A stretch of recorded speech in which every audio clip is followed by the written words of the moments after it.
শহীদ president Ziaur রহমানের BNP, দেশনেত্রী বেগম খালেদা জিয়ার বিএনপি আর বর্তমানের বিএনপি আসমান আর জমিন তফাৎ। ছাত্র শিবিরের ভিপি ক্যান্ডিডেট যেখানে প্রায় 14,000 ভোট পেয়েছে, সেখানে ছাত্রদল পেয়েছে প্রায় 5,000-এর মতো। ব্যবধানটা অনেক, এটা নিয়ে অনেকের মনেই প্রশ্ন আছে, কিন্তু বাস্তবতা হচ্ছে বর্তমান রাজনীতিটা কি। আসসালামু আলাইকুম, আপনাকে স্বাগতম আজকের আরও একটি নতুন ভিডিওতে। দর্শক, আজকে আমি আপনাদের এমন কিছু ভিডিও দেখাবো যা দেখলে আপনারা রীতিমতো অবাক হয়ে যাবেন। দর্শক, ভিডিওগুলো প্লে করার আগে আপনার কাছে ছোট্ট একটি রিকোয়েস্ট, এখনও যারা আমাদের চ্যানেলটি সাবস্ক্রাইব করেননি, নিত্য নতুন ভিডিওর আপডেটগুলো পেতে চ্যানেলটি সাবস্ক্রাইব করে আমাদের সঙ্গেই থাকুন। তো চলুন দর্শক, আমরা কথা না বাড়িয়ে পর্যায়ক্রমে সেই ভিডিওগুলো দেখে আসি। ছাত্র শিবিরের ভিপি ক্যান্ডিডেট যেখানে প্রায় 14,000 ভোট পেয়েছে, সেখানে ছাত্রদল পেয়েছে প্রায় 5,000-এর মতো। ব্যবধানটা অনেক, এটা নিয়ে অনেকের মনেই প্রশ্ন আছে, কিন্তু বাস্তবতা হচ্ছে বর্তমান রাজনীতিটা কি। ছাত্রদল বনাম ছাত্র শিবিরের যে রাজনীতির পার্থক্যটা আমি ফ্যাসিস্ট শেখ হাসিনা মুক্ত বাংলাদেশে দেখেছি, সেই পার্থক্যটাও অনেক। সেই পার্থক্য যদি আপনারা খেয়াল করেন, শিবির কিন্তু স্বচ্ছ রাজনীতি করেছে। ছাত্রদের জন্য ওয়াটার পিওর ফিল্টার ইউনিভার্সিটিতে স্থাপন করা, অথবা ছাত্রদের নিয়ে মেজবান অনুষ্ঠান আয়োজন করা, অথবা আপনি দেখবেন যে জায়গা ভাড়া করে ওই গণ অভ্যুত্থানের চিত্র প্রদর্শনী, অথবা স্টুডেন্টদেরকে নিয়ে যে সায়েন্স ফেস্ট, এই ধরনের নতুন নতুন কার্যক্রম শিবির করেছে, যেটা ছাত্ররা গ্রহণ করেছে। অপরদিকে আমরা দেখতে পেয়েছি ছাত্রদল কিন্তু এরকম কোনো ভূমিকা রাখে নাই, বরং ওই ওয়াটার পিউরিফায়ার যেটা লাগিয়েছিল ছাত্র শিবির, সেটা যে তারা ভেঙে দিয়েছে। জনগণ কিন্তু এই মুহূর্তে স্বচ্ছ রাজনীতি দেখতে চায়, সঠিক রাজনীতি দেখতে চায়। ওই আগের রাজনীতি নিয়ে যদি আপনি আগের বয়ান নিয়ে থাকেন, তাহলে কিন্তু আপনাকে জনগণ আর গ্রহণ করবে না। এবং আমি যেটা মনে করি ছাত্রদল যেই কাজটা সবচেয়ে বড় ভুল করেছে, সেটা হচ্ছে নির্বাচনের প্রচারণায় তারা ফ্যাসিস্ট শেখ হাসিনার বুলিগুলা, রয়ের বয়ানগুলা, হিন্দুস্তান আমাদের যেই ন্যারেটিভ দিত, সেই ন্যারেটিভ ব্যবহার করেছে। অর্থাৎ এই যে রকটার ন্যারেটিভ, রাজাকারের ন্যারেটিভ, আলবদরের ন্যারেটিভ, এই ন্যারেটিভগুলা রয়ের সৃষ্ট হিন্দুস্তান থেকে আগত ফ্যাসিস্ট শেখ হাসিনা বিগত 16 বছর ধরে ব্যবহার করত।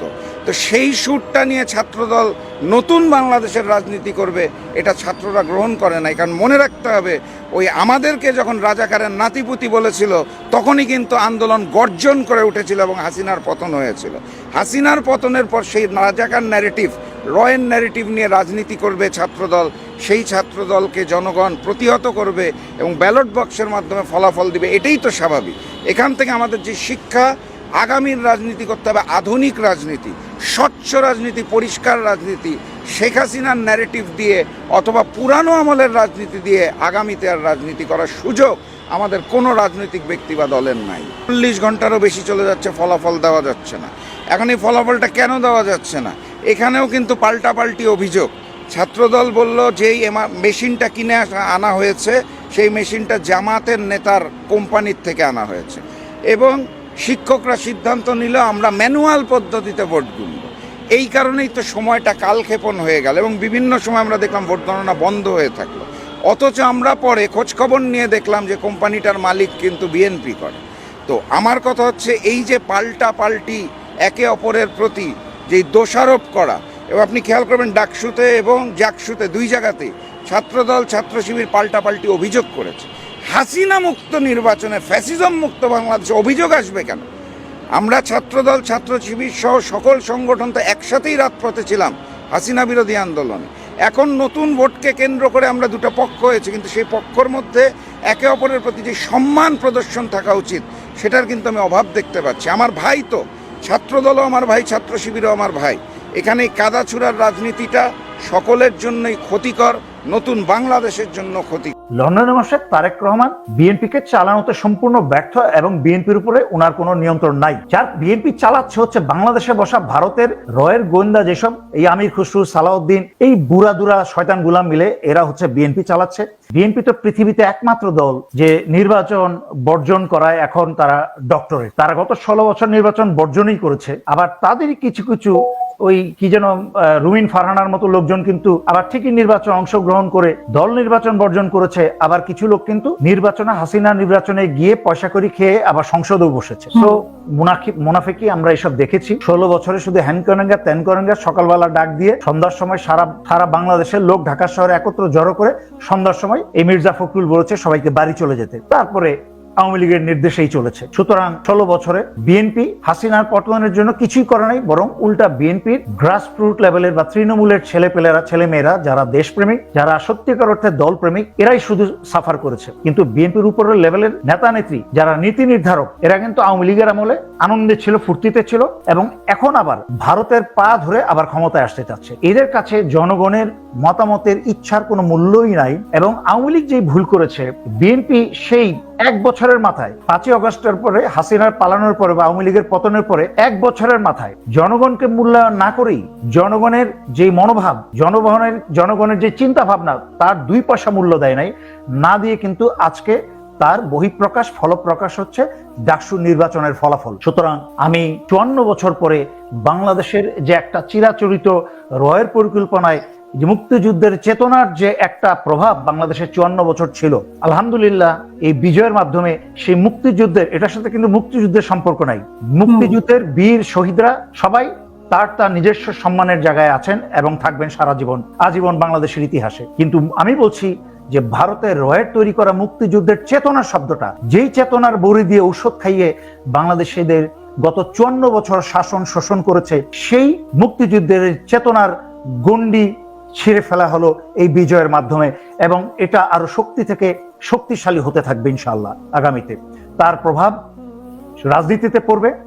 রাজনীতির এই যে আমির খসরু, সালাউদ্দিনের মতো আউলফুল লোকজন যারা, তারা এবং যারা আরো কিছু আছে আজেবাজে লোক, তৃতীয় শ্রেণীর লোক, যে কি বলে নির্বাচনের সময় জনগণের বিএনপির ছেলেপেলের মায়ের হাত থেকে কেউ বাঁচবে না হুমকি ধামকি দিচ্ছে, এদের গলা আস্তে আস্তে নামতে শুরু করবে।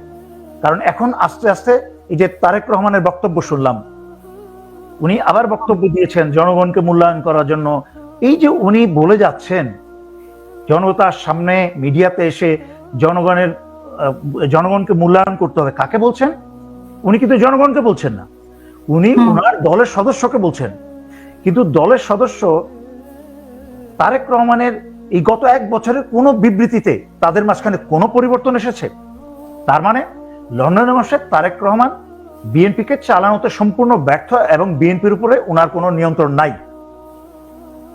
যার বিএনপি চালাচ্ছে হচ্ছে বাংলাদেশে বসা ভারতের রয়ের গোয়েন্দা যেসব, এই আমির খসরু, সালাউদ্দিন, এই বুড়াদুরা শয়তান গুলাম মিলে এরা হচ্ছে বিএনপি চালাচ্ছে। বিএনপির ছেলে মেয়েদেরকে এরাও দাবিয়ে রেখেছে। কিন্তু বারবার বিএনপির তৃণমূলের ছেলে মেয়েদেরকে বলেছি যে তোমাদের ছাড়া এইসব নেতারা শক্তিহীন, এদের কোনো শক্তি নাই, তোমাদের বিএনপি দল ছাড়তে হবে না, তোমরা বিএনপি করো, কিন্তু বিএনপি নেতাদের চাপে ধরো, গলাটা চেপে ধরো, বলো যে আপনারা পরিবর্তন না হলে আমরা আপনাদের কোনো কথা শুনবো না। এই মারামারি, কাটাকাটি, এক দল আরেক দলকে গালিগালাজ, এইসব নোংরা প্রতিযোগিতা বন্ধ করতে হবে। সাদিক কায়েম যদি পাস করেছে, তাকে সাধুবাদ জানিয়ে একটা ফুলের মালা নিয়ে বিএনপি মির্জা ফখরুল যেতে পারতো, তার সাথে ইয়াং কয়েকটা সোহেলের মতো নেতারাও যেতে পারতো, গিয়ে সাদেক কায়েমকে বা ঢাকা বিশ্ববিদ্যালয়ের ছাত্র দলের যেসব নেতা আছে, ওই ভারতের গণেশ ফণেশ ছাড়া বাকি যারা আছে, এরা যদি একটা ফুলের মালা নিয়ে সাদিক কায়েমকে কি বলে সাধুবাদ জানাতো, তাহলেও কিন্তু এইরকম একটা বিরাট বড় দামামা ঢাকঢোলের মাঝখানে কিন্তু মানুষের মনটা একটু নরম হতো যে বিএনপির চরিত্র সামান্য তো পরিবর্তন হয়েছে, আশা করা যায় আরো বড় বড় পরিবর্তন হবে ইনশাল্লাহ। কিন্তু ওনারা এই সুযোগটাকে কাজে না লাগিয়ে আরো পচিয়ে ফেললো বিএনপিকে। সুতরাং এর প্রভাব রাজনীতিতে পড়বে, এর প্রভাব আগামী নির্বাচনে পড়বে, যদি আগামী ফেব্রুয়ারিতে নির্বাচন হয়। শুধুমাত্র মিটিং করছেন, চা কফি খাচ্ছেন আর বিদেশ যাত্রা করছেন, ওনারা তো আসলে দেশ চালাচ্ছেন না। ওনারা এনজিও একটা সরকার গোটে, শুধু বাংলাদেশের সরকারের হাজার হাজার কোটি ওই যে কি বলে ফরেন রেমিটেন্স যোদ্ধারা, ওরা টাকা পাঠাচ্ছে আর ওনারা বসে বসে মজা মারছেন একটা সময় নিয়ে, পশ্চিমাদের কথায় চলছেন, পশ্চিমাদের নীতিতে চলছেন। তো এইটা পরে আরো খুলে বলবো, এই সাথে মিলাতে চাই না। সুতরাং ওনারা তো ঘরে বসে, যেন জাহাঙ্গীর, উনার দায়িত্ব ছিল বিডিআর তদন্ত করার, সেই তদন্তটাকে উনি নষ্ট করেছেন। আপনাকে বুঝতে হবে যে এই উপদেষ্টা সরকারের উপদেষ্টাদেরকে কাদেরকে বসানো হয়েছে এবং কারা বসিয়েছে। এখানে অজিত দোভালের নির্দেশে এবং জেনারেল ওয়াকারের সম্মতিতে, আসিফ নজরুলের সহায়তায় এখানে একটা করে ভারতীয় দালালকে বসানো হয়েছে, আওয়ামী দালালকে বসানো হয়েছে। যেই বিডিআর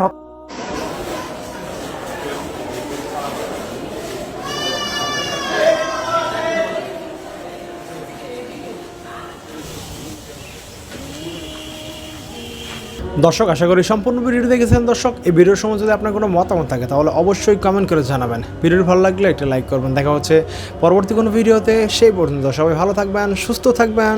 আল্লাহ হাফেজ।